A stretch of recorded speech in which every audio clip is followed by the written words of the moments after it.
ചുമ്മാ ഇരുന്നെങ്കിൽ ചീർക്കുന്നവരുണ്ട്. അവരുടെ ആ ഇരിപ്പ് കണ്ടവർക്കും ഇവര് ഭയങ്കര പുള്ളിക്കാരാന്ന്.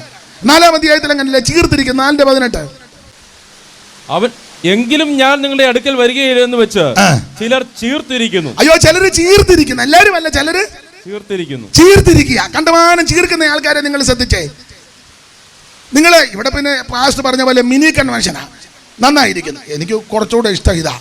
എനിക്ക് ഇതിലും ഇഷ്ടം കുറച്ച് പേരുമായിട്ട് ശുശ്രൂഷിക്കുന്നതാണ് കുറച്ചുകൂടെ ഇഷ്ടം. വിശേഷിച്ച് എനിക്ക് കൂടുതൽ ഇഷ്ടം ഉപവാസ പ്രാർത്ഥനയെ ശുശ്രൂഷിക്കുന്നതാണ്. അങ്ങനെ കാര്യമെല്ലാം തീർത്ത് പറയുകയും ചെയ്യാം. ഇപ്പം ഈ കൺവെൻഷനൊക്കെ ആകുമ്പം എല്ലാം ഒന്നും, എന്നാലും ഞാൻ നോക്കുന്നുണ്ട്.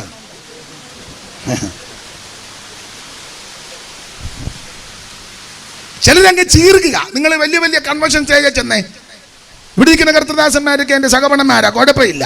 ചില സ്റ്റേജിൽ വന്ന് അനങ്ങത്തില്ലല്ലോ, ഒരു കൈ അടിക്കുകയല്ല, ഒരു സ്തോത്രം പറയുകയല്ല, ദൈവത്തെ ഒന്ന് സ്തുതിക്കുകയല്ല, ആമ വേറെ പുസ്തകം ആമ ഒന്ന് വായിച്ച് സഹായിക്കത്തില്ല. ഇവിടെ പിന്നെ വായിക്കാനായിട്ട് എന്ത് നമ്മുടെ ഇന്നലെ വരാമെന്ന് പറഞ്ഞ ആൾ കണ്ണാടിക്കാരി, കണ്ണാടി കിട്ടിയോ? ഞാൻ പുള്ളിക്കാരനോട് പറഞ്ഞായിരുന്നു കണ്ണാടി മേടിച്ചു കൊടുക്കണമെന്ന്. അല്ല, സഭയിൽ ചെല്ലുമ്പോൾ അവരൊക്കെയാണ് വായിച്ചു തരുന്നത്, അതുകൊണ്ടാണ് ചോദിച്ചത്.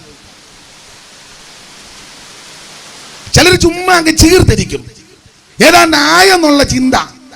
ചിലർ സ്റ്റേജിൽ നിങ്ങൾ ഇവരെല്ലാം മര്യാദയ്ക്ക് മാന്യമായിട്ടിരിക്കുന്നു. ചിലർ കാലും വെച്ച് വേറെ പുസ്തകം പോലെ നോക്കത്ത് വലിയ ശ്രദ്ധിക്കത്തില്ല, ഇങ്ങനെ ഇരിക്കും, വാറതാനിരിക്കും പോലെ.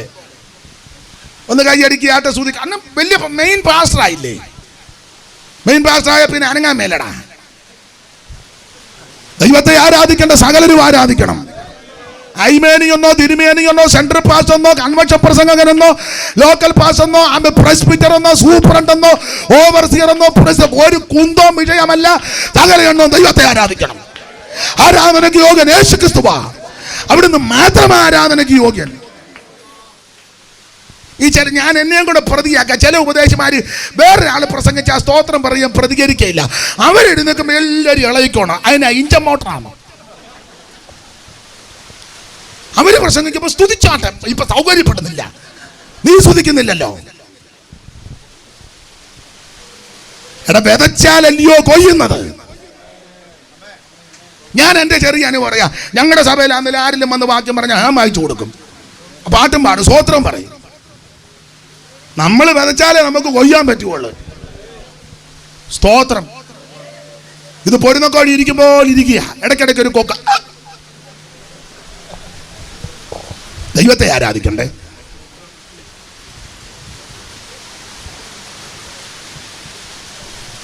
ആരാധനയ്ക്ക് യോഗ്യൻ യേശുക്രിസ്തുവാണ്. മനുഷ്യനെ ആരാധിക്കരുത്, മൃഗത്തെ ആരാധിക്കരുത്, ഇഴജാതി ആരാധിക്കരുത്, പറവജാതി ആരാധിക്കരുത്, പട്ടിയെ പൂച്ചയെ പല്ലിയെ ഒന്നും ആരാധിക്കരുത്, ചന്ദ്രനെ ആരാധിക്കരുത്, സൂര്യനെ ആരാധിക്കരുത്, നക്ഷത്രങ്ങളെ ആരാധിക്കരുത്, ഒരു തടി മരം ഒന്നും ആരാധിക്കരുത്. ആരാധനയ്ക്ക് യോഗ്യൻ യേശുക്രിസ്തു മാത്രം.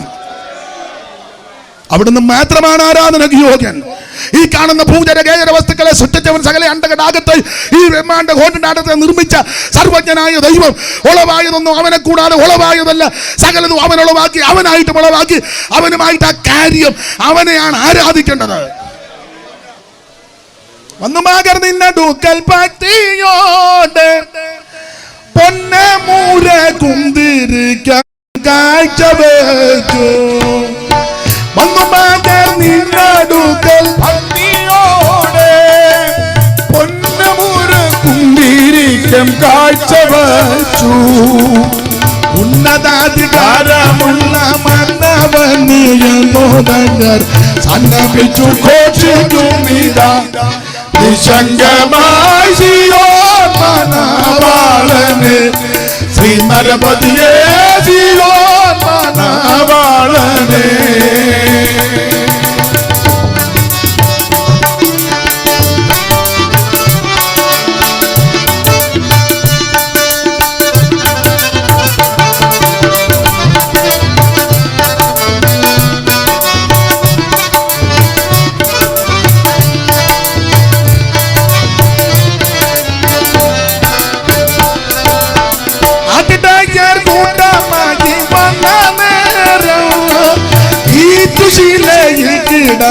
യേശുദേവാ അതിടയർ കൂട്ടമായി വന്ന നേരം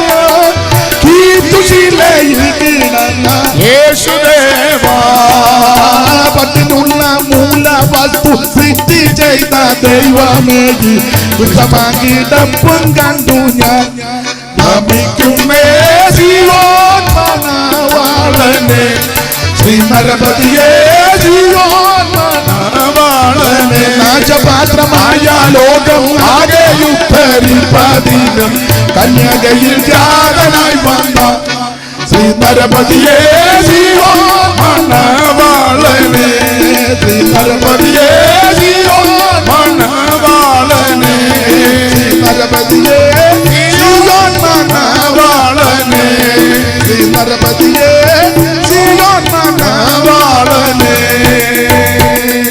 അപ്പോൾ ആരാധനയ്ക്ക് യോഗ്യൻ യേശുക്രിസ്തു മാത്രമാണ്. അവിടുത്തെ മാത്രമേ ആരാധിക്കാവൂ. ഇതേ 4-ാം അധ്യായത്തിൽ ചുമ്മാ ചീർക്കുന്നിരുന്ന് വെറുതെ ഇരുന്ന് ചീർക്കുക. ചിലരുടെ ഇരിപ്പ് കണ്ട എല്ലാം തികഞ്ഞെന്നുള്ള മട്ട.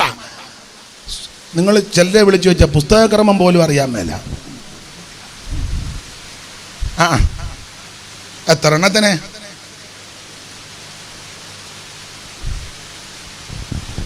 പറയുന്നത് തെറ്റാ, എന്നാലും പറയാതിരിക്കാൻ ഒക്കത്തില്ല. നമ്മുടെ വിഷയവും തർജ്ജനമെന്നാണല്ലോ. എനിക്ക് സങ്കടകരമായ കാര്യമാണ്. ഇപ്പൊ നിങ്ങൾ പറയുക പാസ് അതൊന്നും പൊതുവെ പറയേണ്ട കാര്യമേ. എനിക്ക് എല്ലാവരുടെയും വീട്ടിൽ വന്ന് പറയാൻ പറ്റുമോ? ഞങ്ങളൊരു ശവസംസ്കാര ശുശ്രൂഷയിൽ സംബന്ധിച്ചു. നാട്ടിലെ ഒരു പ്രമാണിയാണ്. അതുകൊണ്ട് ആ നിലയിൽ ധാരാളം ആൾക്കാർ സെമിത്തേരിയിലെ ശുശ്രൂഷയിൽ സംബന്ധിക്കുന്നുണ്ട്.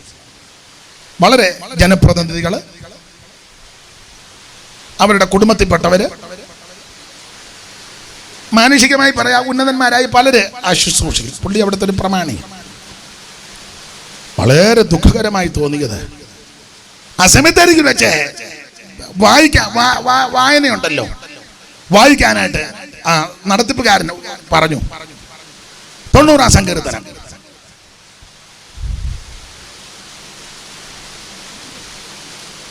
പുള്ളിയെ ഞാൻ ചെന്നപ്പോൾ മുതൽ പുള്ളിയെ വലിയ ആളുകൾ ചീർത്ത പുള്ളിയാ. പുള്ളിയുടെ നിപ്പും ഇരിപ്പൊക്കെ കണ്ടാൽ പുള്ളിക്ക് 90 അല്ല 900 സങ്കീർത്തനം അറിയാന്നുള്ള രീതിയിലാണ്. പണ്ട് ഞങ്ങളുടെ ഒരു അമ്മ ഇന്നലെ ഞാൻ പ്രസംഗിച്ചപ്പോൾ പറഞ്ഞു, പഴയ സഭയാ, അവിടെ ശുശ്രൂഷകനായിട്ടിരിക്കുന്നത് ഒരു പഴയ ഉപദേശിയാ. പുള്ളിയെ ഞങ്ങളെല്ലാം വിളിച്ച സാഹിത്യ കൂടാതെ വന്ന ഒരു 6 അടി പൊക്കമുണ്ട്, നല്ല ജിബ്ബായി വെക്കേണ്ട നല്ല നെടുപ്പുവാ, നല്ല ഭാഷാ ശൈലിയാ. എന്നെ പോലൊന്നുമല്ല, നല്ല ഒന്നാം തരം ഭാഷയാണ്. ഇതുപോലൊരു ഷാള് ഒക്കെ ഉണ്ട്. പുള്ളിയെ ഞാൻ കണ്ടിട്ടുണ്ട്. അല്ലെ മത്തിമല എന്ന് പറയും, മത്തിമല ഉപദേശി, സാഹിത്യ കൂടാരം.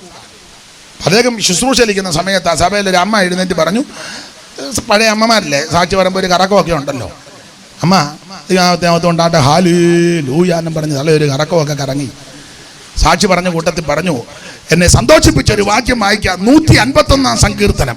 ഉടനെ പുള്ളി പറഞ്ഞു, അതൊക്കെ പിശാച് പണിതുകൊണ്ടിരിക്കുന്നതേ ഉള്ളൂ, അവിടെ ഇരിക്കാൻ പറഞ്ഞു എന്ന് പറഞ്ഞാൽ 150 വരെ ഉള്ളൂ. അമ്മച്ചി പറഞ്ഞ 151. അപ്പോൾ പുള്ളി ഉടനെ പറഞ്ഞു, അതൊക്കെ പിശാച് പണിതുകൊണ്ടിരിക്കുക, അവിടെ ഇരിക്കാൻ പറഞ്ഞു. അതങ്ങനെ പറയണമെങ്കിൽ പുള്ളിക്ക് തിട്ടം ഉണ്ടായിരുന്നു 150 ഉള്ളെന്ന്. തിട്ടമില്ലാത്ത ഉപദേശിച്ച് എന്നാൽ തപ്പം 151 എവിടെ കാണുന്നില്ലല്ലോ. ചുമ്മാ ചീർക്കുന്ന ആൾക്കാരുണ്ട്.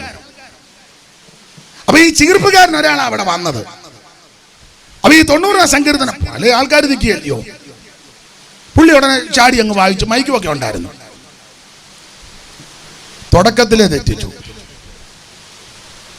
ആർക്കും തെറ്റ് പറ്റാം, ആർക്കും പറ്റാം. 2-ാം വാക്യം വായിച്ചപ്പോൾ തെറ്റിച്ചു. അപ്പൊ ആൾക്കാരിങ്ങനെ നോക്കുന്ന കണ്ടു. ആട്ടെ, 1-2 തെറ്റ്. 3-ാം വാക്യം വായിച്ചപ്പോഴും തെറ്റി.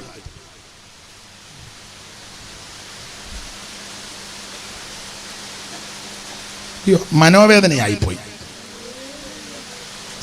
സങ്കടം. നമ്മുടെ ആൾക്കാർക്ക് നമ്മളെ പറ്റിയുള്ള ചില പിന്നെ 4-ാം വാക്യം വായിച്ചപ്പോഴും തെറ്റി.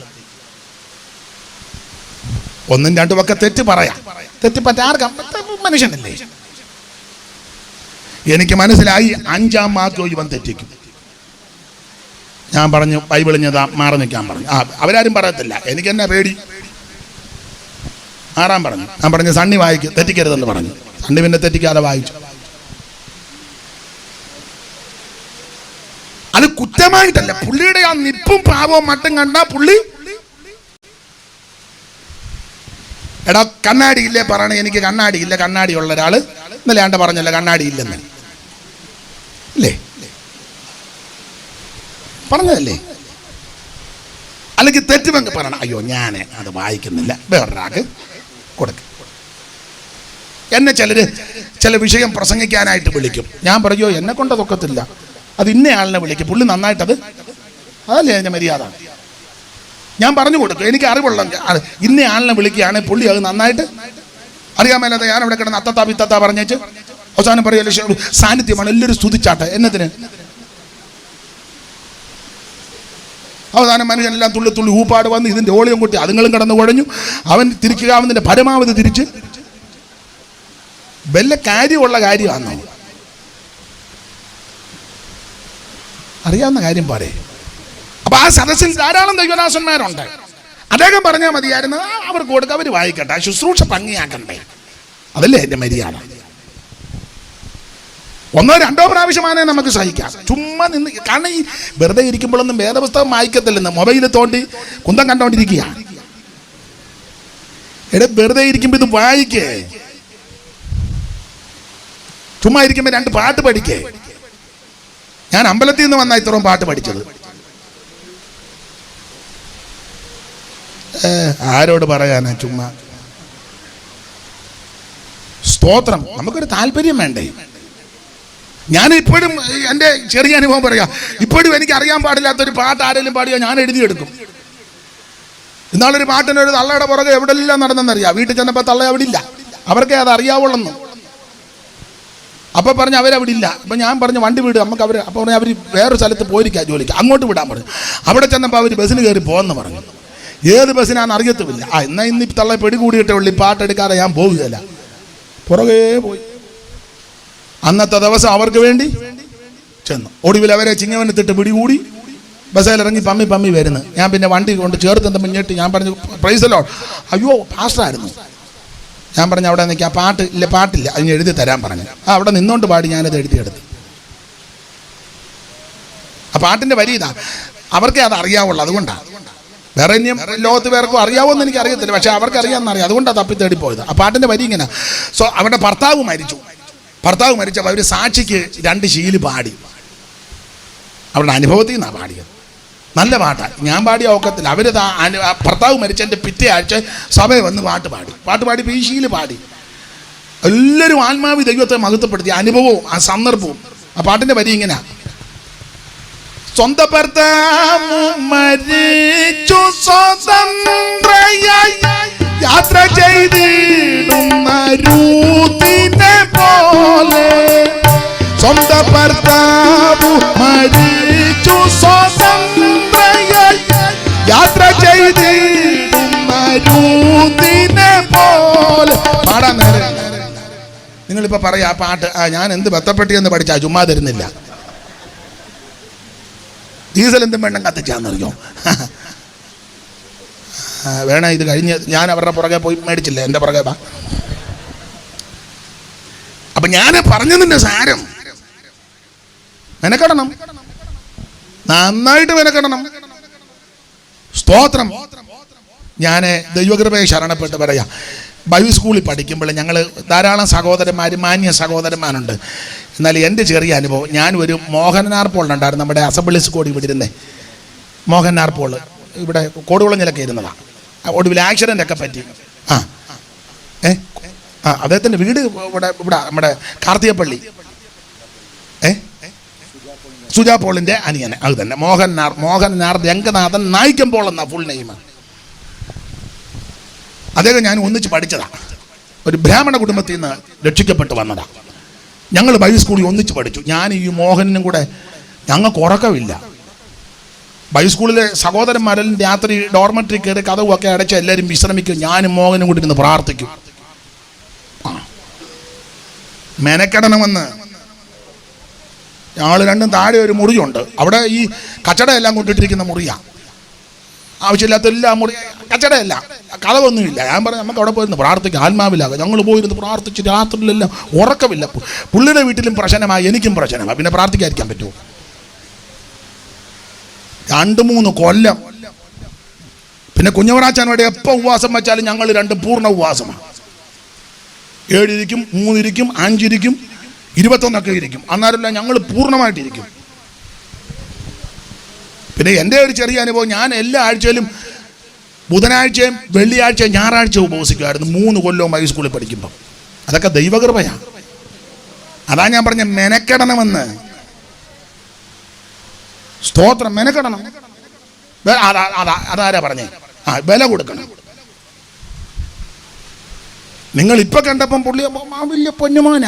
അത് പിന്നെ വേറെ കാര്യമുണ്ട്. അതാ മെനക്കെടണം, ഉപവസിക്കണം, പ്രാർത്ഥിക്കണം, ആരാധിക്കണം, വേറെ പുസ്തകം വായിക്കണം. നിനക്ക് ജ്ഞാനം കുറവാണെങ്കിൽ നീ ഒന്നും പാരപ്പണ്ട, വേറെ പുസ്തകം വായിച്ചാൽ മതി. ഇത് വായിച്ച് തിട്ടമായ നിന്നെ വല്ല ലോകത്തിലാരും കാണുകയല്ല. നീ കുറെ theology ആയിട്ടിറങ്ങി, numerology, anthropology, eschatology,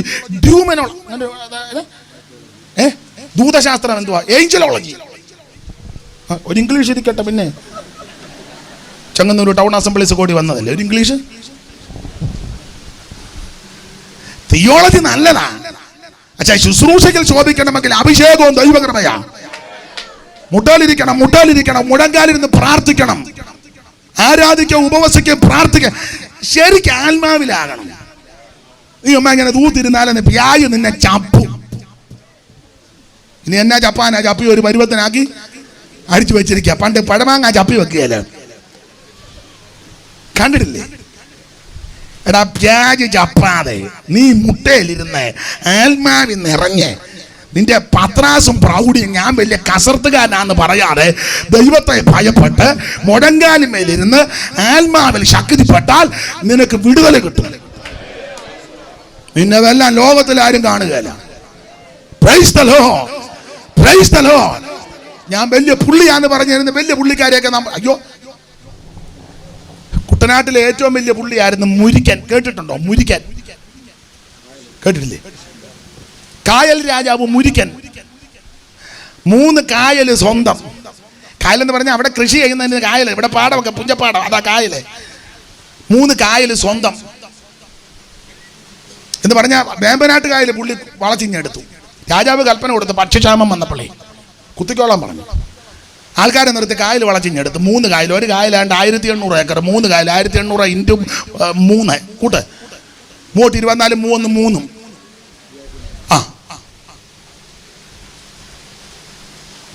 5400 acre സ്വന്തമാണ്. 2 സെന്റുള്ള നിന്റെ ആ ഇരിപ്പ്.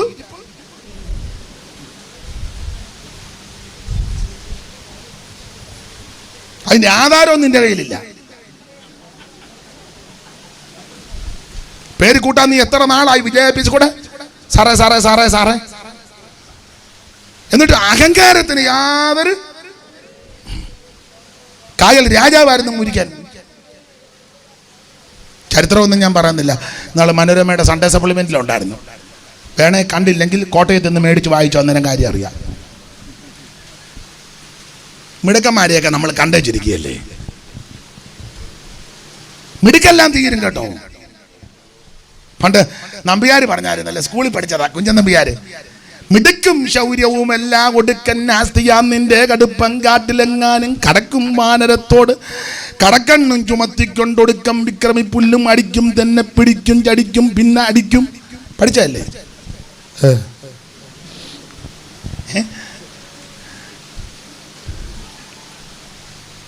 സ്കൂളിൽ പഠിച്ചതാ.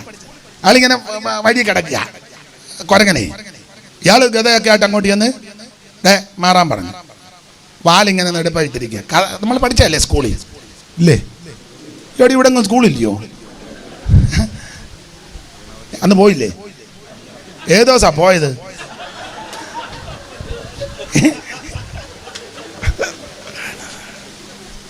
വാല് വഴിയിലിട്ട് കിടക്കുക. അമ്മ പോയി സ്കൂളിൽ അന്ന്. പുള്ളി അങ്ങോട്ട് ചെന്നപ്പോ കൊരങ്ങൻ പറഞ്ഞ ഒരു കാര്യം ചെയ്യാം, ആ ഗത കൊണ്ട് വാലങ്ങ് മാറ്റിയേച്ച്. പുള്ളി അതെടുത്ത് വെച്ചൊന്ന് വാലൊന്നും അനങ്ങുന്നില്ല. അപ്പൊ പുള്ളി ആ കിടന്ന കിടപ്പി കുരങ്ങൻ അവിടെ കിടന്നോണ്ട് ചോദിച്ചു, മുറിയും എന്തൊടോ ഭീമാ ഗതയോ നമ്മുടെ വാലോ അറിയാഞ്ഞിട്ട് ചോദിക്കുന്ന അരിചം കൊള്ളുക. എൻ്റെ ഗതയാന്നോ ഓടിക്കുന്ന എൻ്റെ വാലാന്നോ? ഞാൻ അതൊന്നും ചൊല്ലുന്നില്ല, നിങ്ങൾക്കറിയാം, സ്കൂളിൽ പഠിച്ചതല്ലേ. അവസാനം പുള്ളി അന്തം വിട്ടുപോയി. കുരങ്ങനാന്നും പറഞ്ഞ് എന്ന് ഇടപെട്ടതാ. പിന്നെ കവിയുടെ ഭാവനയാ, പുള്ളി അങ്ങോട്ട് കുരങ്ങൻ അങ്ങ് വളർന്നെന്നാ, ഭയങ്കര വളർച്ച. സ്കൂളിൽ പഠിച്ചതാ. ഉദ്ധതമതി നരപതി തന്നുടെ വാക്കുകൾ ഇങ്ങനെ കേട്ടു, ബുദ്ധിയിലധികനിവ് കലർന്നു കുതൂഹമെയ്യുന്നു ഹനുമാൻ. വർദ്ധിത തരതവള ഹിമാചല സന്നിപ, ഹിമാചലം പോലെ അങ്ങ് വളർന്നെന്ന്. വർദ്ധിത തരതവള ഹിമാചല സന്നിപ തുങ്ക ശരീരം നെടുതാകിന കൊടിമരമെന്ന കണക്ക് തടിച്ചൊരു വാലും തുട നയനങ്ങളും അമ്പൊട് ചെമ്പ് ധാരം പോലെ കുടിലാകൃതി ശശകല പോലെ വിളങ്ങിന ദന്തകതമ്പം ചടല സ്ഫുട തടകളും ഇടകലരുന്ന ഭയങ്കര മുഖവും പടകത്തോട് പരപൊടുതീരുന്ന പൃഥുതരകര. സ്കൂളിൽ പഠിച്ചതാണ്. എന്ന് പറഞ്ഞാൽ നമ്മുടെ മിടുക്കും ഈ സാമർഥ്യവും ഈ കഴിവൊന്നും ഒന്നിനും കൊള്ളുകയല്ല. നീ ദൈവത്തെ ഭയപ്പെടണം, ദൈവത്തെ ഭയപ്പെടണം. കണ്ടമാനം ചീർക്കരുത്. എന്നെ കേൾക്കുന്ന പ്രിയരെ, നമ്മളെ കൊണ്ട് ഒന്നും നടക്കത്തില്ല. വല്ലതും ഒക്കുന്നുണ്ടെങ്കിൽ അവിടുത്തെ കൃപയാ. പൗലോസ് പറഞ്ഞല്ലോ, ഞാൻ ആകുന്നത് കൃപയാല. ചീർക്കരുത്, ചീർക്കരുത്, അഹങ്കരിക്കരുത്. 4-ാം അധ്യായത്തിൽ കണ്ടമാനം ചീർത്തിരിക്കുന്നു. 5-ാം അധ്യായം പൊതുവിൽ ഇപ്പോൾ പ്രസ്താവിക്കാൻ ബുദ്ധിമുട്ടുണ്ട്. ഒറ്റവാക്കി പറയാം, ദുർനടപ്പ്. 5 ജാതികളുടെ ഇടയിൽ പോലും ഇല്ലാത്തത് വിവരിക്കുന്നില്ല. 6-ാം അധ്യായത്തിലേക്ക് വരുമ്പോൾ വ്യവഹാരം. സഭാവിശ്വാസി എന്നും ചെങ്ങന്നൂർ കോടതി കാണാം. എന്നാ ഇവിടെ ഒരു കേസുണ്ട്, പിറ്റേന്ന് നമ്മൾ എന്നെ ഇതിലെ കിടന്ന് കറങ്ങുന്ന വേറൊരു കേസുണ്ട്. പിറ്റേന്ന് നമ്മൾ ചെന്നപ്പം എന്നെ പറ്റി എനിക്കെതിരെ ഒരാൾ കേസ് കൊടുത്തു. അത് പിന്നെ കുഴപ്പമില്ല, വിളിച്ചാൽ കോടതി വിളിച്ചാൽ പോകണം. മറ്റേ രണ്ടും പുള്ളി കൊടുത്തടാ. 3-ാം ദിവസം ചെന്നപ്പം ചുരുക്കി പറഞ്ഞാൽ ചെങ്ങന്നൂർ കോടതിയിൽ ഒരു പായും തലയണം വെച്ചേക്കട. എപ്പോൾ ചെന്നാൽ എപ്പോൾ അവിടെ ഉണ്ടല്ലോ. നിന്റെ വ്യവഹാരം ദൈവമാണ് നടത്തി തരുന്നത്. Praise the Lord. നമുക്കെതിരെ ആരെങ്കിലും കേസ് കൊടുത്താൽ ഗവൺമെന്റിന്റെ നിയമം അനുസരിച്ച് കോടതിയെ, ബഹുമാനപ്പെട്ട കോടതിയെ ബഹുമാനിച്ച് വിളിച്ചാൽ ചെല്ലണം. നീ കേസ് കൊടുക്കരുത്. നിന്റെ വ്യവഹാരമെല്ലാം ദൈവമാണ് നടത്തി തരുന്നത്. ഉന്നതന് മീതെ ഉന്നതനുണ്ട്, അവന് മീതെ അത്യുന്നതനുണ്ട്. അവൻ യോ പറഞ്ഞത് മറന്നു പോകരുത്. ഇപ്പോഴോ എന്റെ സാക്ഷി സ്വർഗത്തിലും എന്റെ ജാമ്യക്കാരൻ ഉയരത്തിലാണ്. 6-ാം അധ്യായത്തിൽ വ്യവഹാരത്തിന് ഇങ്ങനെ നടക്കുക. 6-1 വായിച്ചേ സഹോദര. മറ്റൊരുത്തനോട് ഒരു കാര്യമുണ്ടെങ്കിൽ, നിങ്ങളിൽ ഒരുത്തന് മറ്റൊരുത്തനോട് ഒരു കാര്യം, ഒരു വിഷയം ഉണ്ടെങ്കിലേ വിശുദ്ധന്മാരുടെ മുൻപാകെ അല്ല, അഭക്തന്മാരുടെ മുൻപിൽ വ്യവഹാരത്തിന് പോകുവാൻ ഒന്ന് പറഞ്ഞ്, രണ്ടാമത്തെ പഞ്ചായത്ത് മെമ്പറും പഞ്ചായത്ത് പ്രസിഡന്റ് MLA. പിന്നെ ദൈവം എന്തിനാ ഇവിടെ? സഭയുടെ പ്രശ്നം തീർക്കാൻ MLA-യും മെമ്പറും അല്ല വരേണ്ടത്, അത് ദൈവം തീർത്തു തരേണ്ടതാ. MLA ബഹുമാനിക്കണം, മന്ത്രിയെ ബഹുമാനിക്കണം, മെമ്പറിനെ ബഹുമാനിക്കണം, അവരെ ബഹുമാനിക്കണം. അവരെ നമ്മുടെ വിഷയം കേസ് തീർക്കാനല്ല, അതൊക്കെ വേറെ കേസാ. അത് അവരത് ചെയ്തോളൂ. അവർ വന്ന് നമുക്ക് സമാധാനം പറയാം. അച്ഛാനിവിടെ IPC, അച്ഛാനോ അസംബ്ലീസ് ബോഡി, പിന്നെ IPC കാണാം. അച്ഛനങ്ങ് സമാധാനപ്പെടും. ഇല്ലല്ലോ, ഞാൻ സമാധാനപ്പെടുകയില്ല. മെമ്പർ ഇതിന് ഇല്ല, മെമ്പറിനെ ഞാൻ അയാൾ ചിന്തിക്കും, വാലായുടെ ഇടയിൽ വന്ന് ദൈവനാമം ദൂഷിക്കുക. നിന്റെ കാര്യവും വ്യവഹാരവും നടത്തുന്നത് ദൈവമാണ്. വിശുദ്ധന്മാര് ദൂതന്മാരെ വിധിക്കാനുള്ളവരാ. സ്തോത്രം. അതുകൊണ്ട് ഞാൻ ദൈവമക്കളോട് പറയാം, ഒരു കാര്യത്തിനും പോകരുത്, മുട്ടുമടക്കി പ്രാർത്ഥിക്കണം. സകല പ്രശ്നങ്ങൾക്കും പരിഹാരവും തീർപ്പും കൽപ്പിക്കാൻ കഴിവുള്ള ഒരുവൻ എനിക്ക് നിങ്ങൾക്ക് വേണ്ടി ഉയരത്തിലുണ്ട്. അവിടുന്ന് നീതിയോടെ വിധിക്കും. അല്പം താമസിക്കും, കാത്തിരിക്കണം. അവനെ കാത്തിരിക്കുന്ന ഒരുത്തനും ലജ്ജിച്ചു പോകത്തില്ല. 6-ാം അധ്യായത്തിൽ വ്യവഹാരം. 7-ാം അധ്യായത്തിൽ കുടുംബ പ്രശ്നമാണ്. 7-ലെ വിഷയം കുടുംബ പ്രശ്നമാണ്. ഭാര്യയും ഭർത്താവും, അപ്പനും മക്കളും, അമ്മയും അമ്മായിയമ്മയും മരുമകളും എല്ലാം പ്രശ്നങ്ങളാണ്. എല്ലാം പെന്തിക്കോസിലും ആ പക്ഷേ മുഴുവൻ എല്ലാം ക്രിസ്ത്യാനികളാണ്. കൂടുതലും ഈ കുടുംബ പ്രശ്നം എല്ലാം ക്രിസ്ത്യാനികളുടെ ഇടയിലാണ്. കുടുംബ കോടതി ധാരാളം. അതിന് കാരണം ഇതാ, ക്ഷമിക്കാൻ മനസ്സില്ല, പൊറുക്കാൻ മനസ്സില്ല, വിധേയപ്പെടാൻ മനസ്സില്ല. പൊരുത്തപ്പെടാൻ ഒക്കുന്നില്ല. സ്റ്റേജിൽ വെച്ച് പറയാം നമുക്ക് വേറെ മാറണം, കൈ കൊടുത്തില്ല, അടുത്തിരിക്കുമ്പോഴേ വേറെ മാറണം. പിന്നെ അവനെവിടെ നിന്ന് പറഞ്ഞ് എൻ്റെ അപ്പനും അമ്മയ്ക്ക് ഞാനൊരു മോനേ ഉള്ളൂ, അതൊന്നും എനിക്ക് വിഷയമല്ല. എടി എൻ്റെ അമ്മ എന്നെ കഷ്ടപ്പെട്ട് 10 മാസം നിങ്ങളെ മാത്രമല്ല നൊന്തത്, എന്നെ നൊന്തതാ. എടി എൻ്റെ അപ്പന് ഷുഗറും അസ്വസ്ഥതയൊക്കെ ഉള്ളത്, ഒറ്റയ്ക്ക് ഇട്ട് വെച്ച് പോകാനൊക്കെ അതില്ല, അതൊന്നും എനിക്ക് വിഷയമല്ല. പിന്നെ അവൻ ചോദിച്ചു എങ്ങോട്ടാണ് നമ്മൾ വേറെ മാറുന്നത്? ഞങ്ങളുടെ അടുത്തൊരു വീട് കണ്ടാച്ചാ വന്നേക്കുന്നത്. അവിടെ അടുക്കൊരു വീട് കണ്ടെന്ന് ഇവൻ ഇങ്ങനെ ആനക്കാരൻ പോകുമ്പോൾ അവിടെ പുറകെ നടക്കുക.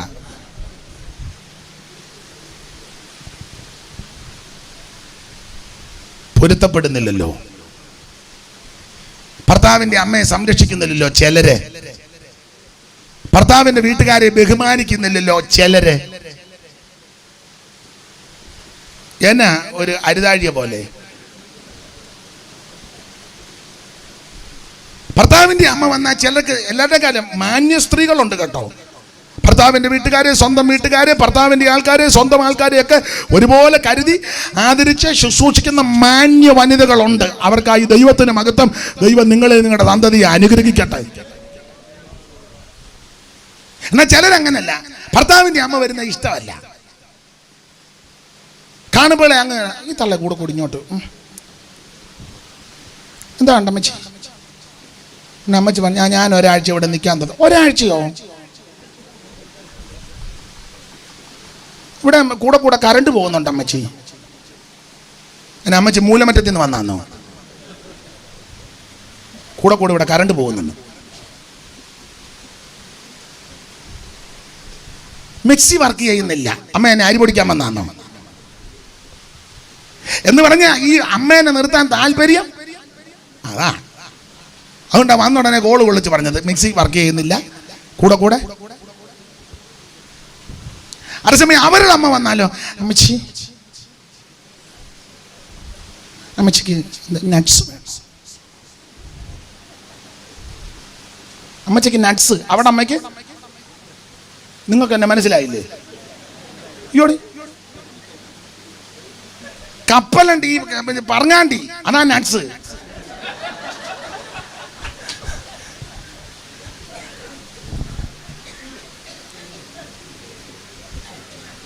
അവിടെ അമ്മയ്ക്ക് പറഞ്ഞാണ്ടി, അവന്റെ അമ്മയ്ക്ക് പൊരിക്കടല. തള്ള എന്നിട്ട് ആന്ധ്രാവായി കയറി നടക്ക.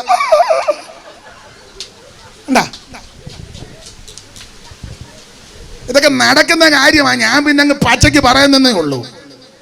അനുഭവിക്കുന്ന എത്ര എണ്ണമുണ്ട്. ഞാൻ ദൈവമക്കളോട് പറയാം, ഭർത്താവിന്റെ അമ്മയും ഭാര്യയുടെ അമ്മയും രണ്ടുപേരെ ഒരുപോലെ കരുതണം.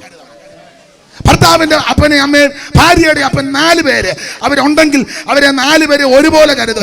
നിനക്ക് നിന്നെ സന്തതിക്കും അനുഗ്രഹമാണ്. അങ്ങനല്ലേ പുസ്തകം പഠിപ്പിക്കുന്നത്? നിനക്ക് നന്മയുണ്ടാവാൻ നീ ഭൂമിയിൽ ദീർഘായുസ്സോടിരിപ്പാൻ നിന്റെ അപ്പനെ അമ്മയെ ബഹുമാനിക്കുക. നീ അറിയാത്ത നന്മയുടെ വഴി ദൈവം തുറന്നു തരും. നിന്റെ സന്തതി പോകുന്നിടത്തും ദോഷം വരികയല്ല. നിന്റെ സന്തതികളുടെ സന്തതിയെയും ദൈവം അനുഗ്രഹിക്കും. അവിടെ ഞാൻ ഇങ്ങനെ പറഞ്ഞാൽ ഇന്ന് അത് തന്നെ പറയേണ്ടി വരും. എടുത്ത വാക്യത്തോടൊന്നും പറയാൻ ഒക്കത്തില്ല. സ്തോത്രം. അതുകൊണ്ട് ഓടിച്ചങ്ങ് പോയി. 7-ാം അധ്യായത്തിൽ കുടുംബ പ്രശ്നം പരിഹരിക്കുക.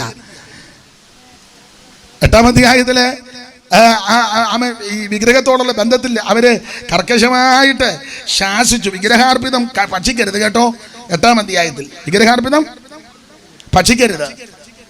അറിയാതെ ചിലപ്പോൾ അബദ്ധം പറ്റും, അത് കുഴപ്പമില്ല. സ്തോത്രത്താലും പ്രാർത്ഥനയാലും ശുദ്ധി. അറിഞ്ഞുകൊണ്ട് നീ കഴിക്കരുത്.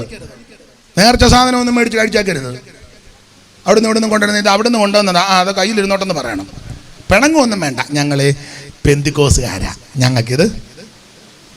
അയ്യോ അതന്നെ, അത് ഞങ്ങൾക്ക് പുസ്തകത്തിൽ വാക്യമുണ്ട്, കർത്താവിൻ്റെ മേശയിലും ഭൂതങ്ങളുടെ മേശയിലും പങ്കുകാര്. അതാ വാക്യമുള്ളതുകൊണ്ടാണ്. അതുകൊണ്ട് വാവ്, പെരുന്നാൾ, ശബത്ത് ഈ വക സംബന്ധിച്ച് ആരും നിങ്ങളെ വിധിക്കരുത്. സൂക്ഷിച്ചോണം. സ്തോത്രം. നല്ല പായസമാണെന്ന് പറഞ്ഞ് മേടിച്ചോ, ഇച്ചിരി കൂടെ തരാവോ?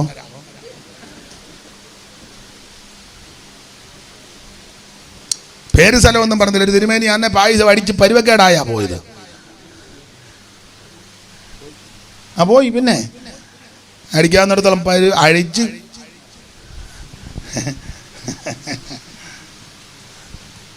സ്തോത്രം. ആരാന്നായിരിക്കും യോഗം കഴിഞ്ഞ് പറയാന്ന്.